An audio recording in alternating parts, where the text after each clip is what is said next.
என்ன பெரியார் உங்களுக்கு என்ன செஞ்சார்? பெரியார் வைக்கத்தில் பட்டியல் சமூக மக்களை கோயிலுக்குள்ள கூட்டின்னு போனார். சரி, பெரியார் வைக்கத்தில் கேரளாவில் பட்டியல் சமூக மக்களை கோயிலுக்குள்ள கூட்டி போனார். அந்த பெரியார் பட்டியல் சமூக மக்களை கோயிலுக்குள்ள கூட்டிக்கு வர அந்த போராட்டத்தை ஆரம்பிக்கிற போது தமிழகத்தில் கோயிலுக்குள்ள நாம எல்லாம் சலிசா போயிட்டு வந்தோமா? தமிழகத்தில் அன்னைக்கு பட்டியல் சமூக மக்கள் கோயிலுக்கு போகிற அனுமதி இருந்ததா என்ற கேள்வியை இதுவரை எவனும் கேட்கல. அதால தான் எதற்காலத்தாலும் பெரியாரை கொண்டு வந்து நம் முகத்தின் முன்னால் காட்டுறாங்க. அதாவது அந்த வைக்கம் போராட்டம் என்பது ஒரு சீட்டிங் போராட்டம், ஒரு ஏமாற்று போராட்டம் என்று சொல்ல வேண்டிய கட்டாயத்தில் நாம இருக்கிறோம். இப்போ உங்களை எல்லாம் கூட்டிக் கொண்டு போனவர் பெரியார் தான் சொல்லாம இருந்திருந்தா நாம இந்த விவரத்தை எடுத்து சொல்லுவதற்கான தேவையே நமக்கு இல்லை. ஆனால் இன்றைக்கு நீங்கள் எல்லாம் போறீங்கன்னா அதற்கு காரணம் பெரியார், அதற்கு அடிப்படையில் காரணம் அந்த வைக்கம் போராட்டம் அப்படின்னு சொல்றாங்க. வைக்கம் போராட்டம்னா கேரளாவில் இருக்கிற சோமநாதர் கோயில், ஒரு சிவன் கோயில். அந்த கோயிலை சுத்தி ஒரு 4 வீதி, 4 தெரு இருக்கு. அந்த 4 தெருவுக்குள்ள அங்க இருக்கிற ஈழவர் மற்றும் புலையர் என்று கேரளாவில் சொல்லப்படுகிற அந்த கீழ்சாதின்னு சொல்றாங்க இல்லையா, அவங்க பாதையில கொஞ்சம் கம்மியானவங்க, அவங்க போகக்கூடாதுன்னு ஒரு சட்டம் இருந்தது அந்த 4 வீதிகள்ல. அப்படி இருக்கிற போது கவர்னா என்கிற ஒரு பிற்பட்ட சாதி இல்ல மேல் சாதி என்று சொல்கிற மக்கள் தான் அந்த ஆதிக்கத்தை செய்ததாக அங்கே அப்போது நிலவியது. எனவே 1922 TK மாதவன் அப்படிங்கிற ஒரு மலையாளி காங்கிரஸ் கட்சிக்கு ஒரு கோரிக்கை வைக்கிறார். நெல்லைக்கு வந்து அன்றைக்கு 1923 காந்தி அவர்கள் வரார். காந்தியிடம் போய் எங்க ஊர்ல கேரளாவில் இந்த சோமநாதபுரம் கோயிலை சுத்தி இருக்கிற வீதிகள், கோயிலுக்குள்ள இல்ல வீதிகளையே, அந்த கோயிலை சுத்தி இருக்கிற 4 புற வீதிகளிலும் பட்டியல் சமூக மக்கள், குறிப்பிட்ட இந்த 2 சமூக மக்களும் அனுமதிக்க மறுக்கிறார்கள். எனவே காங்கிரஸ் இந்த போராட்டத்தை கையில் எடுக்க வேண்டும் என்று முதலாக கோரிக்கை வைத்தது நம்ம TK மாதவன்ற ஒருத்தர். அப்போ கொஞ்ச நாள் கழிச்சு காந்தி என்ன சொல்றாரு, இந்தியாவில் இருக்கிற எல்லா கோயில்களையும் எல்லா மக்களும் உள்ளே போய் வருவதற்கான உரிமை இருக்கிறதுன்னு அவரு வடக்கு இருந்து சொல்லிட்டு அவர் அங்கேயே இருந்துட்டாரு. அப்போ திரும்பவும் 1923 காக்கிநாடாவில் காங்கிரஸ் மாநாடு ஒன்று நடக்குது.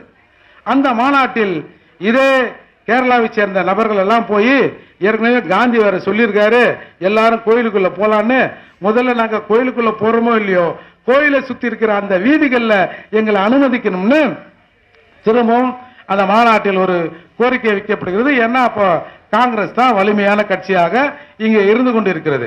பிறகு திரும்பவும் 1924 எர்ணாகுளத்தில் ஒரு காங்கிரஸ் கட்சி மாநாடு போடுது. அந்த மாநாட்டிலும் இந்த கோரிக்கை வைக்கப்படுகிறது. அப்போ கேரளாவை சேர்ந்த KM பணிக்கர், எர்ணாகுளம் சேர்ந்தவர் ஒரு போராட்டத்திற்கு ஆதரவு கேட்கிறார் காங்கிரஸ் கட்சி கிட்ட. உடனே சரி காங்கிரஸ் கட்சி சார்பா அந்த போராட்டத்தை தொடங்குங்கள் என்று அன்றைக்கு காங்கிரஸ் கமிட்டி தேசிய தலைவராக இருந்த காந்தி அவர்கள் சொல்றாரு. இப்படி 30/3/1924 அந்த போராட்டம் தொடங்குது. போராட்டம் தொடங்கப்பட்ட போது போலீஸ் அதற்கு தடை விதிக்குது. முதல் நாள் போராட்டம் நடைபெறுகிறது. அந்த முதல் நாள் போராட்டத்தில் வெறும் 3 நபர்கள் கலந்து கொண்டு கைதாகிறாங்க. பிறகு 2வது நாளும் திரும்பவும் அந்த போராட்டம் தொடங்குது. அப்பவும் எந்த வெகு மக்களும் அதற்கு ஆதரவு அளிக்காமல் அந்த போராட்டத்தை முன்னெடுக்க வேண்டும் என்று சொன்னவர்கள் தான் அந்த போராட்டத்தை நடத்துறான். திரும்பவும் அதே 3 பேர் கலந்து கொண்டு அந்த போராட்டத்தை செய்கிறாங்க. திரும்பவும் அந்த 3 பேரை காவல்துறை கைது செய்து அதுல அந்த 3 பேர்ல அந்த பேர்கள் TK Madhavan, KP Kesava Menon, George Joseph என்கிற அன்றைய கேரளாவின் காங்கிரஸ் கமிட்டி தலைவராக இருந்த ஜார்ஜ் ஜோசப்பும் அதில் கலந்துகிறார். இவர்கள் 3 பேரை 6 மாசம் கடுங்காவல் தண்டனையை அன்றைக்கு இருந்த அரசு விதித்து ஜெயிலில் போடுது. உடனே இந்த போராட்டம் நசுங்கிவிடக் கூடாது என்று நாராயணகுரு என்ற ஒரு சாமியார் நாராயணகுரு என்றவர், என்னுடைய அந்த சோமநாதபுரம் கோயில் பக்கத்தில் என்னுடைய ஆசிரமம் இருக்கு, என்னுடைய ஆசிரமத்தை போராட்டக்காரர்கள் பயன்படுத்திக் கொள்ளலாம், இங்க இருக்கிற கேரள மக்கள் இந்த இழிவுக்கு எதிராக நாம் போராட அணிதிரள வேண்டும், போராட்டத்தில் ஈடுபட்ட அந்த 3 நபர்களை அரசு சிறையிலே வைத்திருக்கிறது, எனவே எல்லாரும் போராட வாங்க அப்படின்னு அவர் ஒரு அழைப்பு கொடுக்கிறார். உடனே ஒரு சாமியார் இந்த போராட்டத்தை முன்னெடுக்கிறார். காங்கிரஸ் கட்சி இந்த போராட்டத்தில் தோற்றுவிட்டது என்று வெளியே வரக்கூடாது என்பதற்காக காந்தி அங்கிருந்து ஒரு கடிதம் போடுறார்.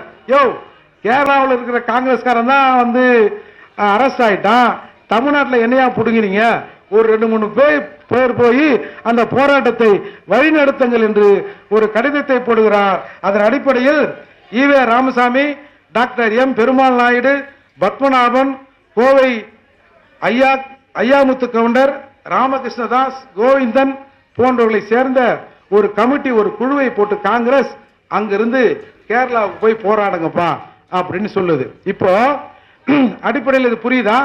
ஒரு குழுவை போட்டு காங்கிரஸ் அங்கிருந்து போங்க அப்படின்னு சொல்லுது. அன்றைக்கு தமிழ்நாட்டின் காங்கிரஸ் கட்சி தலைவராக இருந்தவர் ஈவே ராமசாமி நாயக்கர் என்பதுதான் இதுல ஹைலைட். அப்போ ஈவே ராமசாமி தலைமையில் ஒரு குழுவை போட்டு தேசிய காங்கிரஸ் கேரளாவுக்கு போய் போராட சொல்லுது. அப்போ ஏப்ரல் 13 அங்க போய் அந்த பிரச்சாரத்தை ஆரம்பிக்கிறார்கள். ஒரு 10லிருந்து 15 நாள் ஒரு பிரச்சாரம் வந்து போகுது. அரசு அந்த பிரச்சாரத்துக்கு தடை விதிச்சு அவங்கள வந்து பிரச்சாரம் பண்ணக்கூடாதுன்னு அதை மீறி அவர்கள் பிரச்சாரம் செய்கிறார்கள். அவர்களை பிடித்து சிறையில் போடுது. ஒரு மாசம் ஜெயில். திரும்பவும் ஒரு மாசத்திலிருந்து திரும்பவும் வெளியில வந்து காங்கிரஸ் கட்சி தொல்லை பண்ணுவதால் திரும்பவும் ராமசாமி நாயக்கர் அந்த பிரச்சாரத்தில் ஈடுபடுகிறார். திரும்பவும் அந்த குழுவை பிடித்து ஒரு 6 மாசம் ஜெயிலில் போடுறாங்க. இப்படி போட்ட போது இவங்க நல்ல நேரம் அங்க அன்றைக்கு திருவாங்கூரை ஆண்டு கொண்டிருக்கிற மன்னர் வந்து செத்து போறாரு. செத்து போன உடனே அந்த துக்கத்துக்காக ஒரு ஃபார்மாலிட்டிக்காக இப்ப இங்கெல்லாம் அண்ணா பிறந்த நாள், எம்ஜிஆர் நூற்றாண்டு விழா வருகிற போது சிறையில் இருக்கிற கைதிகளை வெளியிடுறாங்க இல்லையா, அந்த மாதிரி அன்றைக்கு ஆண்டு கொண்டிருந்த மன்னர் செத்த உடனே அந்த அரசாங்கம் சிறையில் இருந்த கைதிகளை விடுவித்தது. எனவே 6 மாச சிறை தண்டனை வாங்கிய ராமசாமி 4 மாசத்துல அந்த மன்னர் செத்ததால அந்த புண்ணியம் கட்டி வெளியே வந்துறார். அன்றைக்கு வெளியே வந்தவர் அதோடு கேரளா பக்கம் திரும்பவே இல்லை. வைக்கம் என்ன ஆச்சு ஏதாச்சு எல்லாம் சிறைக்கு போனோமே அப்படிலாம் எல்லாம் ஒரு நேரா நம்ம ஊருக்கு வந்துட்டாரு. கடைசியில 1925 காந்தியடிகள் நேரடியாக அந்த போராட்ட களத்தில் வருகிறார்.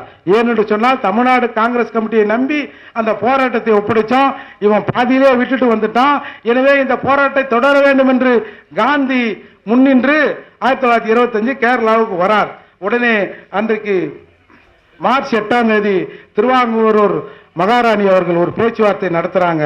நவம்பர் 3 அந்த தெருக்களிலும் கோயிலுக்குள்ளும் பட்டியல் சமூக மக்கள் போகலாம்னு ஒரு உத்தரவை அந்த மகாராணி உத்தரவிடுகிறார். கிட்டத்தட்ட 600 நாட்கள் நடந்த அந்த போராட்டம் அன்றைக்கு முடிவுக்கு வந்தது.